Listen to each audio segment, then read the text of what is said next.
documents like health, transport, and others, because if we don't have that public record of accountability, we will be having the same conversations year in, year out. I'll stop there for now, but thank you so much.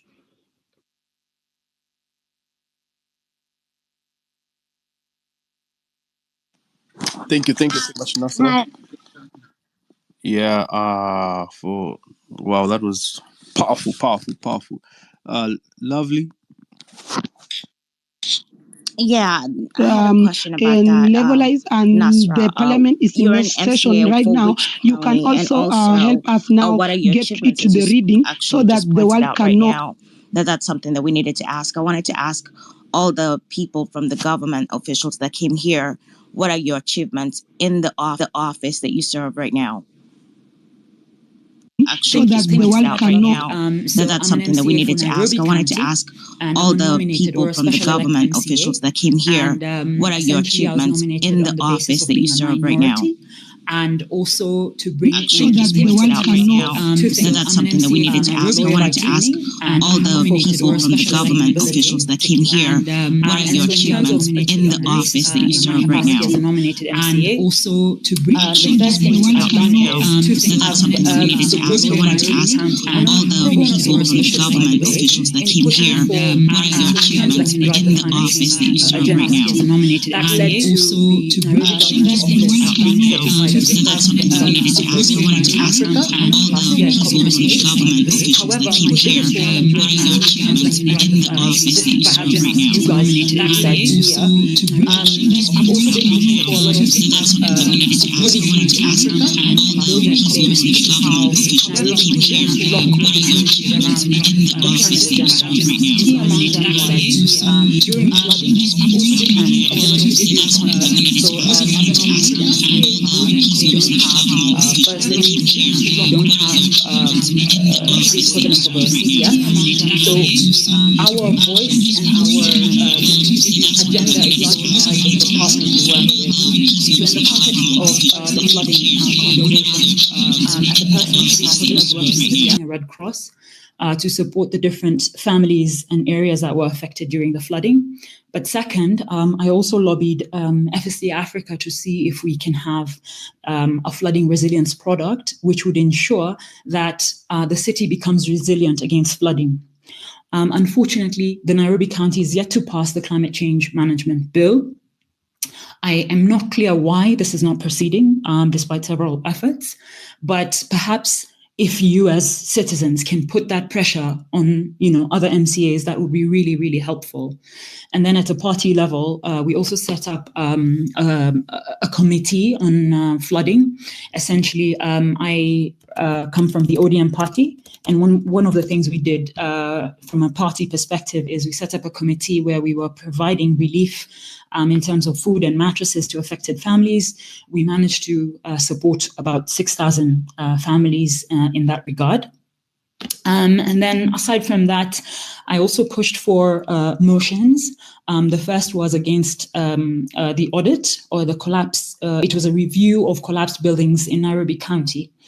That lobbying resulted in us adopting a resolution as a county assembly for the executive to implement structural audits on all residential buildings as a start. Now, again, the key challenge here is from an implementation perspective. And if you, follow my page, you would know that despite our efforts, the implementation part has been a drag. And again, here, I will need your support as citizens to understand why is this something that's consistent. And I've noted it's consistent across the divide at national and county. Separately, there was also the audit around what is it called? A review of the approval process. And what ended up happening is we also had a conversation with the key stakeholders on the issue of approvals in Nairobi. As you would know, recently Gerotich had an issue in Kilimani where people pretending to be Nairobi County representatives were cutting trees without any qualification. So I intervened in the short term, which led to a stop to that. But unfortunately,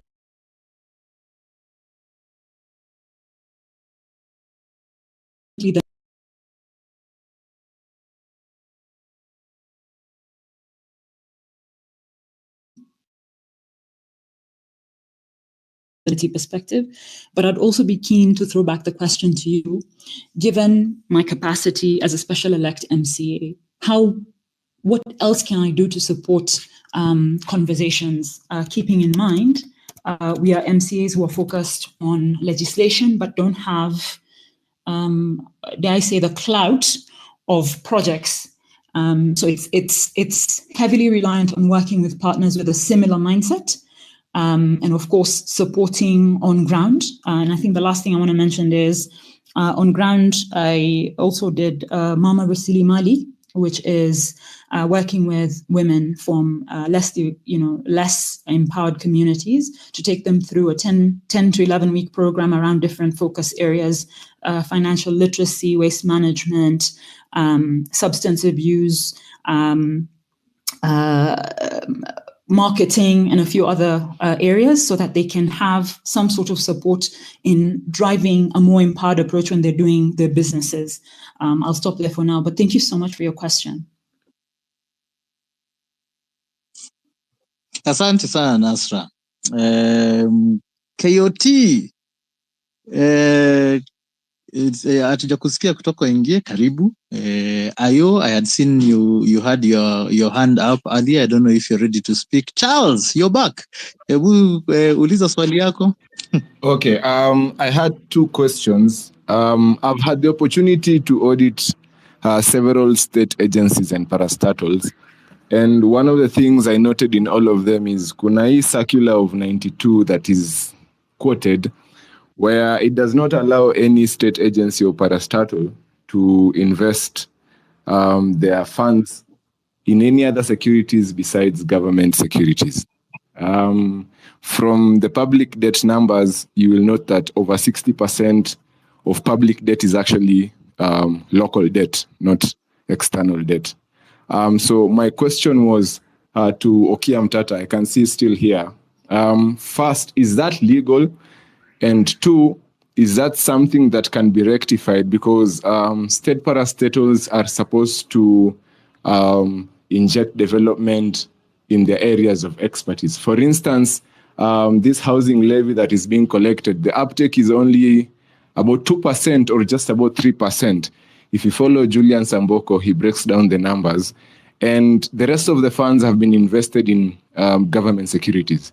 So we have funds that are supposed to be invested. We have funds that are supposed to be invested in development that are being put in government bonds and in government securities because the uptake is low. So my first question is that circular of 92 constitutional? Is it legal?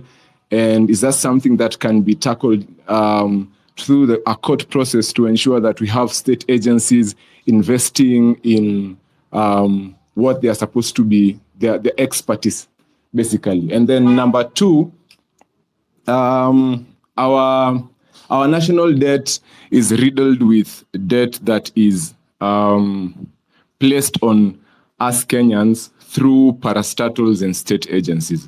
So, for example, even the Galana Kulalo mess and that Aurora and Kimwarer Dam, it all started with the Kerio Valley Development Authority. KVDA were the ones who essentially initiated that process of having that the dams so that they can be able now to run that project for Galana Kulalo. So, and these things are usually approved by parliamentary committees. So Ishongo was asked on news the other day, and he was saying he didn't even see when he was, because he was the chairman of the finance committee for the 10 years, or is it the 5 years, when that Aurora and Kimware Dam were happening. And he says, that interview is on, I think, NTV. He says he did not see the contracts and that some of the things there went like this, like that. So basically, he does not come out and say this is the contract. And he says at some point, the Aurora and Kimware was supposed to be funded by the developer. But then along the way, when things happened, it became now the state is borrowing. And it didn't go through parliament. It was approved by a parliamentary committee. So are these things legal, and are these things that we can stop? Because you find what is approved by parliament is a certain figure. What we end up with in the report after the financial year is another figure, because we have Ketraco borrowing, we have KVDA borrowing, we have other institutions borrowing, and this debt is placed on Kenyans by parliamentary committees, not through the proper process. What can be done about this, and is there a way to tackle this? So yes, those are my two questions. Asante sana, Charles. Kindly drop so that we can allow other people to come on. Nasra, please drop also so that we can allow other people to come up. KOT, sema kitu, salimia watu. Hey, ni ajeni. I've been here trying to follow you na pia trying to connect with the people in my DM and also trying to bring the speakers on the panel. Nashukuru sana. By the way, I've been on the space tangu jana 3:30 p.m. na niko hapa tu bado. So those guys who are within Nairobi, personally naweza waambia tufike Uhuru Park because I'm on my way. Pia mimi nimekuwa nakula lunch tu kidogo, then I go there to Uhuru Park. Msiogope man, because there is nobody who is coming to harm us here. Yeah, we're only going to say goodbye to our fallen soldiers and also pay the last respect. Otherwise, thank you so much for joining our space. Now, we are looking forward to have these spaces because zimetufungua macho sana, especially when we're having people like Kivuta Kibwana. Personally, I met Kivuta Kibwana last month when we were attending a freedom writers session by Amnesty International Kenya at UON, and I really learned a lot from him. He has written a lot of books zenye ni za freedom and also law. So guys, if you find time, kindly go through those books. Unaweza zipata anywhere on on internet na pia kwa bookshop. Otherwise, kazi nzuri. Back to you, Chege. Asante KOT. So guys, we still have Senator Okiya Omtatah, but I'd like to give guys an opportunity to air their views and then also ask him questions. Senator, I hope uko sawa, you'll keep writing the questions and guys can then we can give you a chance after a few people have at least spoken. That's okay, that's in order. Asante sana. Ayo, karibu, mic ni yako. Asante sana. Thank you so much, Afro, KOT, and Shege, for hosting and co-hosting this space. I mean, it's quite fundamental. I've really learned a lot that I did not know about. So my question just goes to Bwana Okiya Omtatah. And my question is just along the lawmaking process, and because I mean we are here because of punitive laws that were being tried to being injected in this country, and that's why we are here on this space today.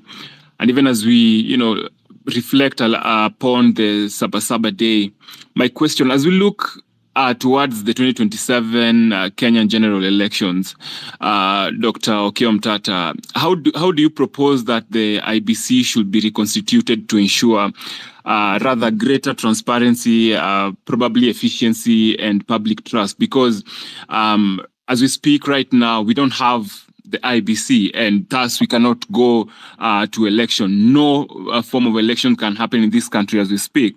And from the previous elections, we all understand that the public have lost trust, even in the IBC.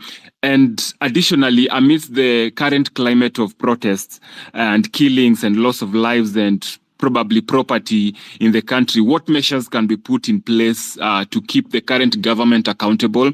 And in light of the public debt crisis that that has exacerbated economic hardships, how can we ensure the effectiveness and impartiality of the IBC in managing the electoral process, while also safeguarding the democratic rights and safety of all the Kenyans? Because we've seen the killings and nobody is coming to be accountable. It's coming forth to be accountable for the loss of lives, for the loss of property. It's just the public being blamed for what has been happening, and no government official has been taking accountability to account whatever has been happening in the country. So those are my few questions, if you don't mind. Thank you for the chance. Wazi Ayo, thank you so much. And guys, follow Ayo, follow Afrocentric, follow KOT, follow myself. Let's follow all the people who are presenting. Let's retweet each other's messages so that we can keep this pressure on the government going. Nduta, I see you have your hand up. Yes. Let me give you a chance so that you can then go and give others. Thank you so much, Afrocentric. Mine, I will chime in a different angle. It is in regards to what I had mentioned earlier in terms of independence of the three arms of government. There was a lady before that mentioned about the constitution of the IEBC, and Nasra has also raised it up again. And Nasra was mentioning about the IEBC being reconstituted and representing the citizenry needs and so. My question to Omutata, before I give the question, is mine is to also thank Omutata for his zeal and commitment on activism. To ask my question, Omutata, who exactly appoints the commissioners of the IEBC, which has also been echoed by Oyo, that there's really a quick need for that to be constituted? Who exactly appoints the commissioners? Because we were having a conversation amongst ourselves, and it doesn't even seem to be clear in terms of the independence of the arms of government. Is it really the president that appoints them, or does the president appoint the tribunal, and does he just appoint the panel that just takes them through before they are appointed by him or assented by him? So if in terms that he's also the one to appoint, how independent is that he's appointing the commissioners? How can we ensure that there is some independence? Because we've seen so much incongruent behavior. There is no independence at all in the three arms of government, especially the executive and the legislature. How can we ensure that there's some independence in the constitution, and how fast can we ensure that this IEBC is reconstituted? In terms of implementation, how can we tap on the action of implementation? He has promised on Tuesday, but what are the law guidelines in terms of the same? And I'll leave the question at that. Thank you. Thanks, Afro. Thank you so much, Nduta. Kenyan lady, I'm not ignoring you. Unajua ni mama yao. Do you want to ask a question now, or do you mind holding on? Because at least you'd asked earlier, and I was just thinking, let's allow other speakers to ask their questions. Is it pressing? It's okay. I'll hold on. Actually, I'm trying to put in an icon, like a like icon and a love icon, and then I end up raising my hand. So go on. Yeah, okay. Thank you. No problem. Okay. Lord Abraham Mutai, karibu. Mike ni yako. Asante sana. Unichege? Unichege. Yes, it's Chege. I'll be very quick. I've been listening. I'll be very quick. I have a question for Senator Omutata. There's a time Senator will tweet ukisema that our debt has actually been repaid, all of it. I think it was the around 1 trillion. You said that tumelipa yote. So I was interested to know, where did you get this information, and if it is actually true that we've paid it, all of it, and if we've paid all of it, what are we now paying? Why are politicians, keep on saying that to con outside, national debt outside, yet you at some point you said you got information that we've actually paid all of it. So I'd be interested to know if it is true and where you got that information. Asante sana Chege. Karibu Mutai. Wazi yo. Niaje. Hey, what's up? Niaje. Karibu Mike. Thank you. And thank you guys for hosting this space. Afro, as always, man, it's a pleasure. I appreciate you using a platform to help us voice some of how we feel about this government and about what's going on. I must confess I'm a horrible public speaker, so forgive me if I have hiccups. I guess one of the questions that I was asking myself is, what are we doing? Like, what are we doing in these spaces after, what happened? And, I hear a lot of people talking about different things. And then I realized that we said we are going to sit down and strategize on a way to move forward. I think that this space and probably the upcoming space that we're going to have are supposed to be a tool to empower us, to empower the movement. I also appreciate, the legal minds like Senator Mtata, Dr. Miguna was, I think, here before. I'm not sure was in this space or a different space. Professor Kibwana, Nazra. But I guess the most important question that I need to ask is, a lot has been said, but what's the strategy? And how are we going to define it and redefine it? So that now, when we move forward, we are not just moving forward with a lot of words and a lot of just